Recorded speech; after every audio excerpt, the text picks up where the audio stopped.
자, 오늘 함께 나눌 말씀은 이어서 고린도전서 11장입니다. 자, 오늘 함께 다룰 한 장의 말씀은 예배에 대한 말씀입니다. 결론부터 말씀을 드리면 예배를 임할 때 우리 성도들이 바른 외형, 바른 몸의 가짐을 가져야 되고 또 내적으로는 바른 마음가짐을 가져야 된다라는 이야기를 하고 있습니다. 그러니까 예배를 드릴 때 그냥 예배 드리면 됐지, 그게 아니라 우리의 마음과 우리의 모습이 합당해야 된다는 것이죠. 그런 주제를 가지고 함께 살펴보고요. 사실 12장부터 14장까지 이제 은사의 문제, 이 예배 시간에 무질서한 은사의 남용에 대해서 다루고 있는데, 사실 이것도 한 예배의 부분이지만 사도 바울은 이 부분을 따로 할애해서 아주 강하게 다룹니다.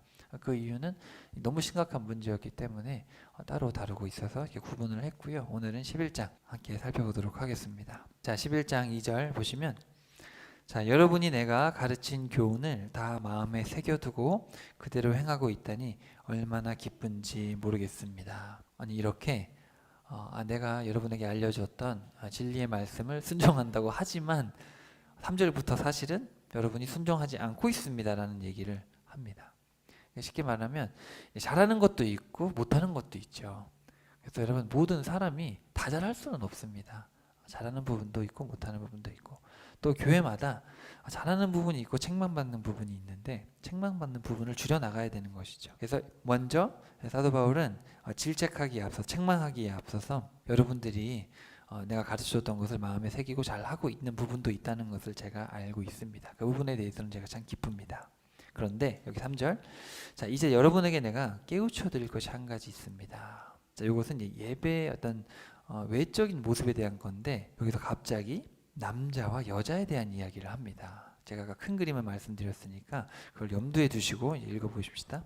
자, 여자의 머리는 남자고 모든 남자의 머리는 그리스도시며 그리스도의 머리는 하나님이시다라는 사실입니다. 자, 사도 바울이 지금 서론부터 시작을 해서 먼저 무슨 얘기를 할지 얘기를 안 하고 점점 들어가서 나중에 결론을 내리는 방식을 쓰고 있습니다. 남자가 기도하거나 예언을 할 때 머리에 무엇을 쓰면 그것은 자기 머리 되시는 그리스도를 욕되게 하는 일입니다. 그러나 여자가 머리에 아무것도 쓰지 않은 채 기도하거나 예언을 하면 그것은 자기 머리인 남자를 욕되게 하는 일입니다. 그것은 머리털을 다 밀어버린 것과 마찬가지이기 때문입니다. 조금 생소한 이야기죠. 우리가 사는 이 시대에는 조금 맞지 않는. 그래서 사실 이 맥락을 이해하기 위해서는 당시 고린도 교회가 처해 있는 이 상황을 좀 이해해야 됩니다. 지금 여기서 하는 얘기는 질서에 대한 얘기입니다. 그리고 그 문화에 맞는 질서가 뭔가, 그러니까 창조의 질서가 있고 또 우리가 살아가고 있는 이 문화 속에서의 질서가 있는데, 그런 것들을 깨어가면서 예배를 드려야 되는가? 그렇지 않다라는 것을 이야기합니다. 여러분, 당시 고린도 지방에는 당시 문화상 여성들은 외출할 때 항상 이렇게 뭐를 쓰고 다녔다고 합니다. 그러니까 문화가 그렇다는 것이죠.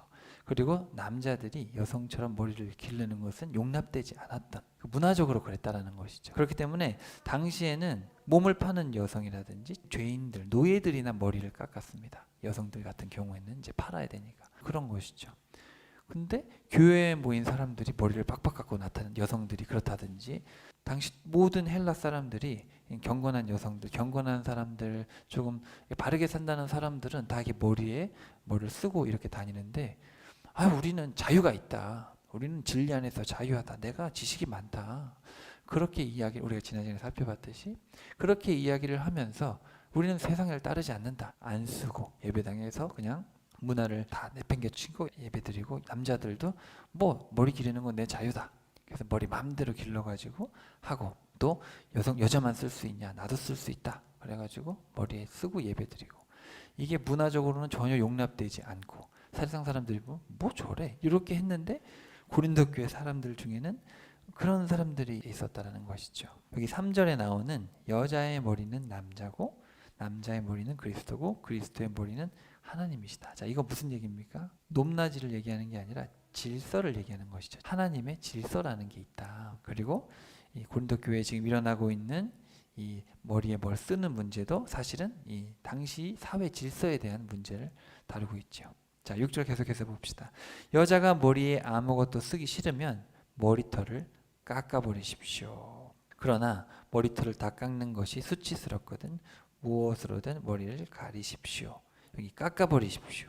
가려버리십시오. 이런 거 다 명령어로 하고 있습니다. 그러니까 이 권면이 아니라는 겁니다. 그러나 남자는 머리를 가리면 안 됩니다. 남자는 하나님의 형상이고 하나님의 영광이기 때문입니다. 하지만 여자는 남자의 영광입니다. 왜냐하면 남자가 여자에게서 나온 것이 아니라 여자가 남자에게서 나왔기 때문입니다. 남자가 여자를 위해 창조된 것이 아니라 여자가 남자를 위해 창조되었다. 이런 이유에서 여자는 예배 때에 천사들이 지켜보고 있으므로 권위의 표시로서 수건으로 자신의 머리를 가려야 하는 것입니다. 자, 여러분들 이 부분은 조금 애매하죠.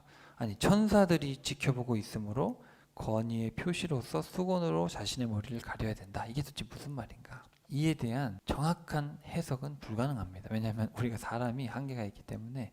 근데 어떻게 보통 생각을 하냐면 예배를 잘 드리고 있는지 천사들도 다 보고 있다. 그런 해석이 하나 있고 또 한 가지 해석은 이제 창세기 6장에 보면 하나님의 아들들이 인간의 여성들을 보고 취했다. 이런 이야기가 나옵니다. 그래서 네피림들이 태어났다. 근데 이제 이 해석을 하나님의 아들은 경건한 남자들이고 인간의 딸들은 경건하지 않은 여자들이다. 그래서 믿음 있는 남자와 믿음 없는 여자가 결혼을 해서 거인들이 태어나고 네피림이 태어났다. 이렇게 해석하는 분들이 있고 또 한 분들은 천사들, 타락한 천사들이 하나님의 아들들, 타락한 천사들이 인간의 딸들을 취해서 괴물들을 낳아버렸다. 네피림들을 낳았다. 이런 성경의 난의 구절이 있습니다. 그렇게 해석했을 때 천사들이 인간 여성들의 아름다움을 보고 똑같은 범죄를 저지를 수 있기 때문에 가려야 된다. 이렇게 해석하기도 합니다. 뭐가 답인지는 아무도 모릅니다. 아무도 모르고 그런 해석들이 있다. 무난한 해석은 뭐 그냥 받아들이기 쉬운 해석은 천사들도 여기 다 보고 있기 때문에 우리가 가려야 된다. 뭐 그렇게 생각할 수도 있지만 딱 저도 뭐라고 말씀드리긴 어렵고요. 어쨌든 여기서는 여성들은 예배 때 머리를 가려야 된다. 권위의 표시로서 천사들이 지켜보고 있기 때문에 이제 그런 이야기를 여기서 하고 있고요. 그러나 이제 남자 이야기를 했는데 그러나 주 안에서는 남자 없이 여자가 있을 수 없고 또 여자 없이 남자가 있을 수 없습니다. 여자가 남자에게서 나왔듯이 남자 역시 여자에게서 태어났기 때문입니다. 그러나 모든 것은 다 하나님에게서 났습니다. 자, 이렇게 이야기를 합니다.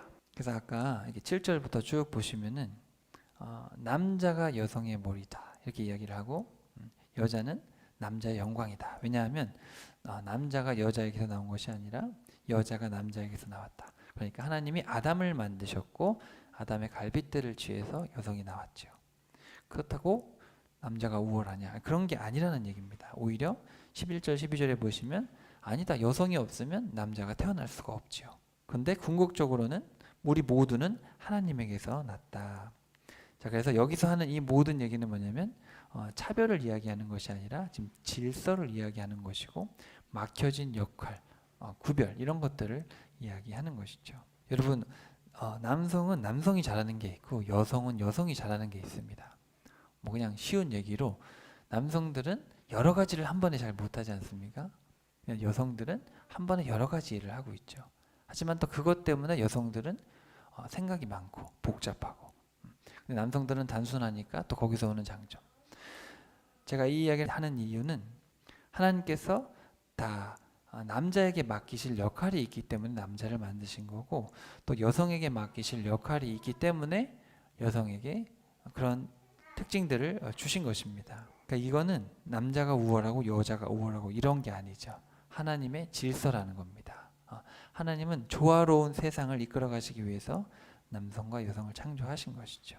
궁극적으로 남성과 여성은 하나님에게서 났기 때문에 하나님의 뜻을 이루기 위해서 태어났다. 질서에 대해서 이야기를 하는 것입니다. 자, 13절 봅시다. 자, 여러분 이제 다 이해했으니까 여러분 스스로 판단해 보십시오. 자, 요거 명령입니다. 자, 우리 스스로 이제 생각을 좀 해봐야 됩니다. 자, 질서에 대해서 쭉 얘기를 한 다음에 자, 여자가 머리에 아무것도 쓰지 않고 하나님께 기도를 드리는 것이 마땅합니까? 마땅하지 않습니까? 그 이제 당시 고린도 성도들에게 여러분 생각 좀 해보십시오.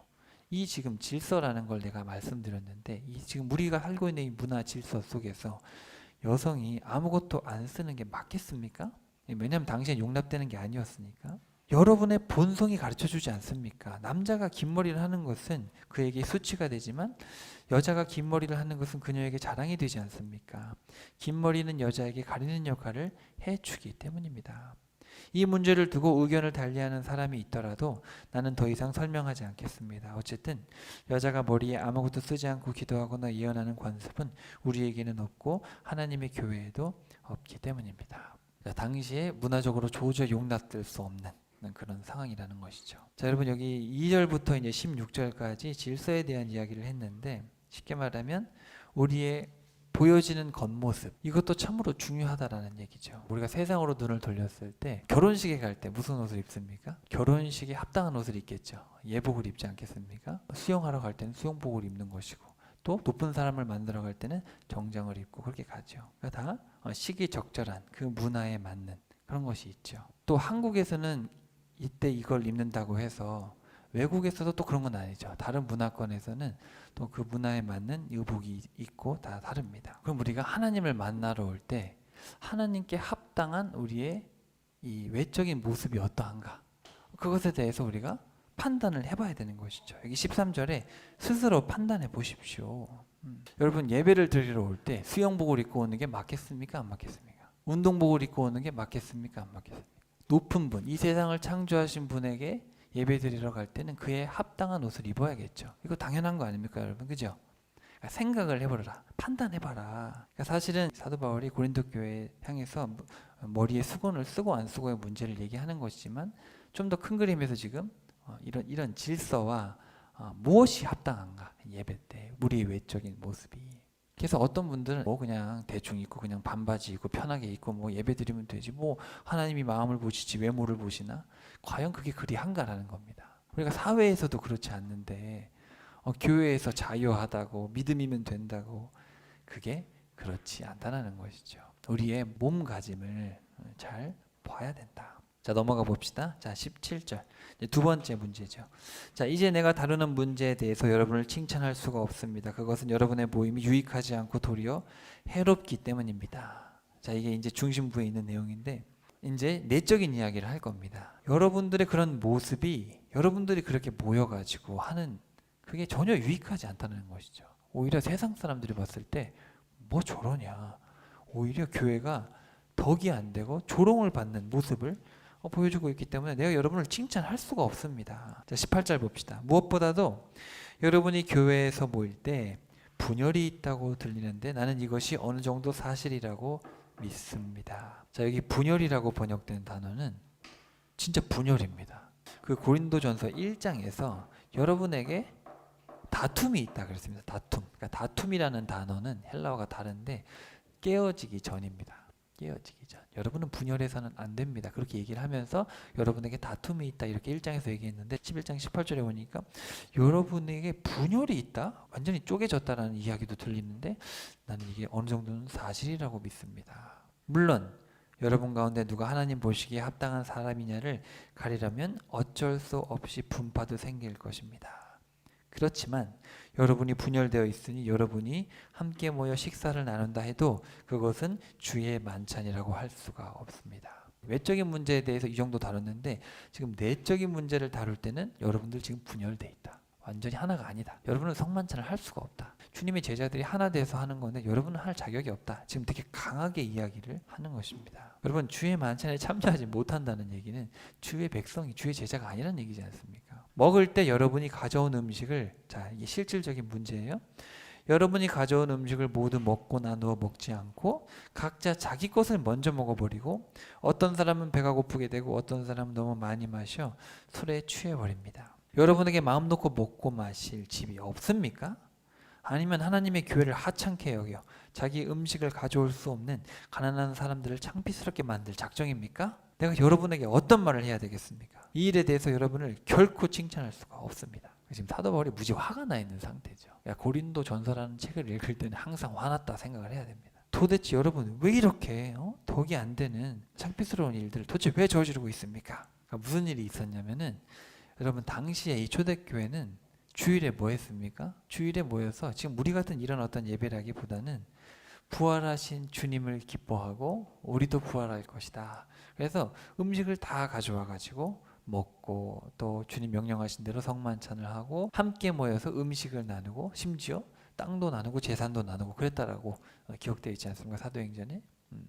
그런 공동체였다라는 것이죠. 근데 이게 처음에 그랬는데 시간이 좀 지나다 보니까 이제 마음이 분열되니까 좀 있는 사람들은 많이 가져와서 많이 베푸는데 없는 사람들은 못 가져와가지고 그런데 없는 사람들이 와가지고 가진 사람들 막 다 먹고 하니까 마음이 불편하니까 많이 가져온 부자들이 먼저 먹어버리는 겁니다. 먼저 와가지고 가난한 사람들은 먹을 게 없어지고 그러면서도 성만찬을 같이 행한다? 여러분 도대체 왜 그럽니까? 여러분 그게 왜 그렇습니까? 이 고린도 교회는 우리가 지난주에 우리가 살펴봤는데 우리에게 자유가 없냐? 그죠? 또 우리에게 지식이 없냐? 이런 얘기하고 있지 않습니까? 그러니까 이 고린도 교회 사람들이 너무 교만했다라는 것이죠.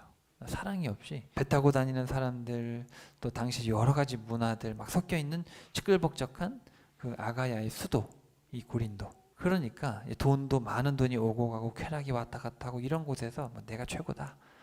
내가 다 안다. 뭐 이런 식이죠. 그러니까 그런데 교회가 세워졌으니까 이런 문제들이 많이 생겼다라는 것입니다. 자, 23절 봅시다. 내가 여러분께 전한 것은 주께 받은 것입니다. 곧 예수께서 배반을 당하셔서 잡히시던 날 밤에 주께서는 빵을 손에 드시고 아버지 하나님께 감사 기도를 드리신 후에 그 빵을 떼어서 제자들에게 나누어 주시며 말씀하셨습니다. 이것은 너희를 위한 내 몸이다. 이것을 행하여 나를 기념하여라. 또 식사 후에 포도주 잔을 손에 들고 감사 기도를 드리신 다음 제자들에게 말씀하셨습니다. 이 잔은 내 피로 세우는 새 언약이다. 너희는 이것을 행하여 마실 때마다 나를 기념하여라. 그러므로 여러분이 이 빵을 먹고 이 잔을 마실 때마다 주께서 우리를 위해 죽으신 의미를 주가 오실 때까지 선포하는 것입니다. 그러니까 성도들이 모여가지고 성만찬을 행하고 이제 음식을 같이 이렇게 맛있는 음식을 가져와서 나누는데 성만찬을 먼저 행하는 의미가 뭐냐? 바로 우리가 예수님을 기억하고 예수님 다시 오실 때까지 우리가 예수님의 뜻에 합당한 삶을 살기 위해서 서로 사랑하라, 정의와 공의를 행하라, 약한 자들을 도와라 이렇게 말씀하셨던 주님의 뜻을 기리고 행하기 위해서 우리가 성만찬을 행하는 거 아닙니까? 근데 27절 그렇기 때문에 누구든지 합당하지 않은 태도로 저기 밑줄 쳐봅시다. 합당하지 않은 태도로 주의 빵을 먹거나 주의 잔을 마시는 사람이 있다면 그 사람은 주의 몸과 피를 모욕하는 죄를 범하는 것입니다.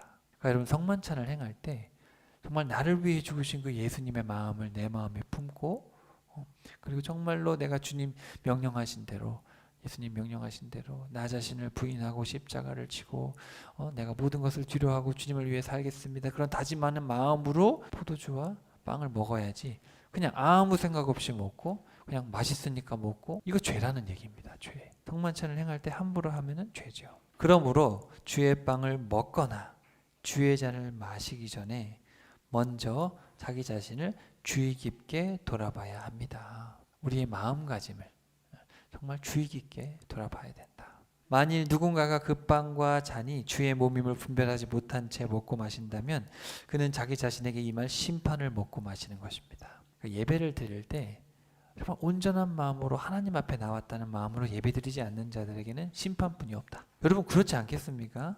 겉과 속이 달라서 되겠습니까? 우리가 하물며 부모님을 만나러 갈 때도 부모님의 마음을 기쁘시게 하기 위해서 뭐 선물도 사가고 하죠. 근데 우리가 하나님 아버지를 뵈러 나와가지고 하나님 마음에 관심도 없고 그냥 을에 예배드리러 가고 그냥 아니 우리가 부모님 집에 와가지고 부모님하고 이야기도 안 하고 그냥 그냥 쉬다 가고 그냥 부모님 신경도 안 쓰고 그러면 부모님이 얼마나 서운하겠습니까? 이놈이 날 보러 왔는지 그냥 지무치 하고 싶은 거 하러 왔는지 뭐 그런 마음이 들지 않겠습니까? 부모님 뵈러 갔을 때도 부모님께 기쁨이 되고 부모님 마음을 헤아려 드리려고 가는 건데 우리가 하나님 아버지의 집에 왔을 때 하나님 아버지의 마음을 좀 알고 싶어 하고 하나님 요즘 어떠셔요? 하나님 마음이 어떠셔요? 이게 하나님 마음도 묻고 하나님 제가 잘못했는데 용서해 주세요. 이게 기도죠. 이게 기도라는 겁니다. 내 집은 만민이 기도하는 집이다. 와가지고 주님 좋은 일 좀 일어나게 해주시고 문제 좀 해결해 주세요. 그게 기도가 아니죠. 그건 기도가 아니죠. 그게 아니라 우리가 부모님을 찾아가서 같이 대화하고 소통하듯이 우리가 주님 전에 나와서 주님의 마음도 묻고 주님의 상황도 묻고 이런 소통과 올바른 관계에 대해서 이야기를 하는 것입니다. 무슨 기도가 어떤 방식이 있거나 그런 게 아니죠. 정말로 주님 앞에 같이 대화하고 마음을 나누는 것이죠. 근데 그렇게 알지 못하고 그냥 예배 자리에 왔다가 그냥 성만찬 행하고 그런 사람들은 심판을 피하기 어렵다. 왜냐하면 하나님의 마음에 도무지 관심이 없기 때문에. 여러분 가운데 허약한 사람과 병든 사람 그리고 죽은 사람들이 많은 것은 바로 이러한 이유 때문입니다. 고린도 교회의 성도들이 너무 교만하고 예배가 하나님을 뵈러 온 게 아니라 자기 지식 드러내고 자기의 자유함을 드러내고 방관하고 문화와 어긋나는 행동들을 막 하는, 그렇기 때문에 허약하고 병들고 이렇게 심판을 받은 사람들이 적지 않다. 지금 사도 바울이 이렇게까지 이야기를 합니다. 그러나 우리가 스스로를 주의 깊게 살펴 분별력을 가진다면 우리는 심판을 받지 않을 것입니다. 자, 여러분 분별력에 대해서 계속 이야기를 합니다. 아까 28절에서도 주의 깊게 돌아보십시오. 아까 13절에서도 스스로 판단하십시오. 계속 이야기를 하지요. 자, 그래서 우리가 분별해야 된다. 32절. 지금 우리가 주께 심판을 받는 것은 주께서 우리를 이 세상 사람들과 함께 정죄받지 않게 하시려고 우리를 단련시키시는 것입니다. 여러분 너무 중요한 말씀이죠. 만약 지금 여러분이 책망을 받는다면 여러분 감사해야 된다는 얘기죠. 왜냐하면 아직 최후 심판이 아니고 여러분이 최후 심판 때 최후 심판을 받지 않고 오히려 천국으로 갈 수 있도록 지금 미리 혼내신다는 겁니다. 여러분을 돌이키기 위해서. 그러니까 여러분이 지금 이 강단에서 선포되어지는 말씀을 통해서 책망을 받고 마음에 찔림이 있다면 여러분은 감사해야 되는 것이죠. 하나님 우리를 살려주시기 위해서 옳은 길로 가게 하시기 위해서 지금 찔리는 말씀을 듣게 하시고 내가 잘못됐다라는 얘기를 듣게 하신다라는 것이죠. 근데 여러분 만약에 그런 얘기를 안 하는 자녀들은 뭡니까? 내 자녀가 아니에요. 내 자녀가. 그래서 주님은 그런 이야기를 많이 하셨죠. 내 자녀이기 때문에 때리는 것이다. 하나님께서 더 이상 때리지 않는 자녀들은 잘해서가 아닙니다. 그건 그냥 버린 자식이죠. 그래서 하나님께서 우리를 사랑하시고 우리를 구원하시기 위해서 지금 여러분에게 이렇게 강한 말씀을 하시는 겁니다. 그러므로 나의 형제들이여 여러분이 주의 성만찬을 하기 위해 모일 때 서로 기다려 주십시오. 만일 배가 고프거든 집에서 먼저 식사를 하고 오십시오. 여기 또 명령어입니다. 식사를 하고 오십시오. 교회 와가지고 음식 있다고 먼저 먹어버리고 가난하고 못 먹는 사람들이 못 먹게 만들 바에야 그냥 집에서 있으면 풍성히 먹고 오고 교회에서는 모두가 하나 되어서 같이 배부르고 특별히 약한 사람들이 같이 참여해서 기쁨으로 예배하고 음식을 나누고 주님 안에 평안하게 돌아갈 수 있도록 하십시오. 그래서 여러분이 함께 모여 주의 성만찬을 하는 일로 인해 심판을 받는 일이 없도록 하십시오. 이렇게 사도 바울이 명령을 하고 있습니다. 자, 그 밖에 다른 문제들은 내가 직접 가서 일러드리겠습니다. 다른 문제들이 많았다는 얘기죠. 그 밖에 이제 문제들. 자, 이렇게 해서 두 가지 주제입니다. 앞부분에서는 머리에 수건을 쓰는 문제를 가지고 바른 몸가짐을 가져라. 그리고 성만찬의 문제, 음식을 나누는 문제 때문에 바른 마음가짐을 가져야 된다. 그래서 만약에 우리 교회가 우리의 속마음과 우리의 겉모습이 올바르지 않다면 오히려 해가 된다. 성도들이 모여가지고 다 마음이 다르고 다 외모도 자기 각각이고 다 신경 안 쓰고 그러면 그 모임은 덕이 안 되고 오히려 해롭다. 17절에 나와 있습니다. 자, 여러분 우리 다시 생각하는 교회, 저와 여러분 우리 함께 모여 있는데 하나님 보시기에 또 세상 사람들이 봤을 때 이 모임이 유익해 보입니까? 해로워 보입니까? 그리고 옆에 있는 사람들 또 이렇게 봤을 때 또 나를 봤을 때 과연 내 모습이 옆에 함께 예배하고 있는 사람에게 덕이 되는가? 유익하고 혹시 해가 되지는 않는가? 자, 이런 것들을 좀 돌아볼 필요가 있다는 것이죠. 성도들은 몸가짐, 마음가짐이 질서 있게 합당하게 또 누가 봐도 정말 아름답고 누가 봐도 존경할 만하고 말투라든지 또 이게 마음가짐이라든지 차려입은 어떤 옷의 옷가짐이라든지 이런 게 누가 봐도 참하고 누가 봐도 예쁘고 누가 봐도 아름답고 그러면 하나님 보시기에 물론 무엇보다도 하나님 보시기에 그래야겠지요. 이런 내적인 외적인 모습 너무너무 중요합니다. 여러분 마음속에 울림이 있기를 축복합니다. 자, 여러분 주님께서 마지막 평가하실 때 착하고 어떤 종이죠? 착하고 충성된 종. 자, 착하다는 것은 내면을 이야기하는 겁니다. 내면이 착하다. 그리고 착하고 충성이라는 것은 이제 외적인 거죠. 실제로 이렇게 나아가서 주님 말씀대로 순종하는 외적인 것이죠. 자, 착하고 충성된 종으로 여러분 인정받기를 간절히 축복합니다. 그래서 바른 마음가짐과 바른 몸가짐 이걸 가지고 우리가 주님 다시 오시는 그날까지 우리가 충성해서 정말 주님께 크게 칭찬받을 수 있는 우리 다시 생각하는 교회 성도님들 되시기를 축복하고요. 말씀 듣고 이제 가니까 이제 여러분 한 주간 살아갈 때 여러분 거래처 사람들, 여러분의 친구들, 학교 친구들, 또 여러분 이웃들, 옆에 사는 옆동 사람들, 옆에 이웃들에게 바른 마음가짐과 바른 몸가짐으로 덕을 끼치고 정말 예수 믿는 사람은 다르구나. 그렇게 인정받을 수 있는 그들이 우리의 모습을 보고 하나님께 영광을 돌릴 수 있는 그렇게 주의 명령에 순종하실 수 있는 여러분 되시기를 간절히 축복합니다.